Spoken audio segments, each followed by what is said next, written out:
सिंधुदुर्ग जिल्ह्यात माणसाळलेल्या ओंकारला मारहाण झाल्याची घटना घडली आहे। यामुळे प्रचंड खळबळ उडाली आहे।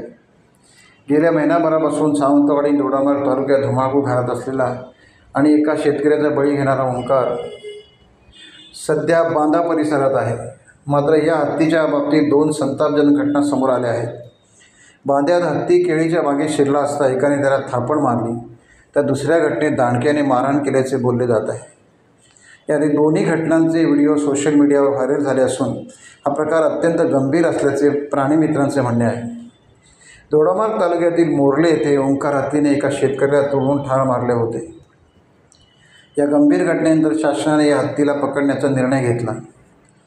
ओंकार हत्ती दोडामार्ग तालुक्यातून नेतर्डे मार्गे गोव्यातील मोपा परिसरात 14 दिवस फिरून परत सावंतवाडी तालुक्यातील कास, सातोसे, मडुरा, रोणापाळ, इन्सुली आणि आता वाफोली, भालावल, उटवणे मार्गे बांधा परिसरात दाखल झाला आहे। मागील महिन्याभरापासून हा हत्ती मानवी वस्तीजवळ वावरत असतानाही तो काहीसा माणसाळसारखा वागत असल्याचा गैरसमज बाळगून काही नागरिकांनी हे अघटित कृत्य केले असावे। एका गंभीर हल्ल्यात शेतकऱ्याचा जीव घेतलेला असतानाही नागरिक त्याच्या अगदी जवळ जाण्याचे आणि त्याला मारहाण करणे धाडस कसे करतात, असा प्रश्न उपस्थित होत आहे।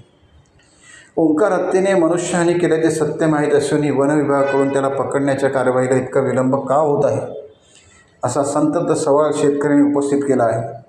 नागरिकांनी हत्तीला मारहाण करण्यासारखे गंभीर आणि धोकादायक कृत्य करणे, तसेच दुसरीकडे वन विभागाच्या कार्यवाहीतील दिरंगाई, या दोन्ही बाबी मनुष्य आणि वन्यजीव या दोघांसाठी धोक्याची घंटा आहे। वन विभागाने या गंभीर बाबींची तातडीने दखल घेऊन हत्तीला पकडण्याची कारवाई त्वरित पूर्ण करावी, अशी मागणी जोर धरू लागली आहे। दरम्यान काही नागरिकांनी अशी मागणी केली आहे की ओंकार हत्तीला मारहाण करू नका, त्याला आपल्या ताब्यात घ्या आणि दुसऱ्या जंगलात नेऊन सोडा। हत्तीला मारहाण केल्याबद्दल नागरिकांमध्ये नाराजी आणि संतापाचे वातावरण आहे। टाइम्स डिजिटलला लाईक करा, शेअर करा, सबस्क्राईब करा आणि बेल आयकॉन दाबायला विसरू नका।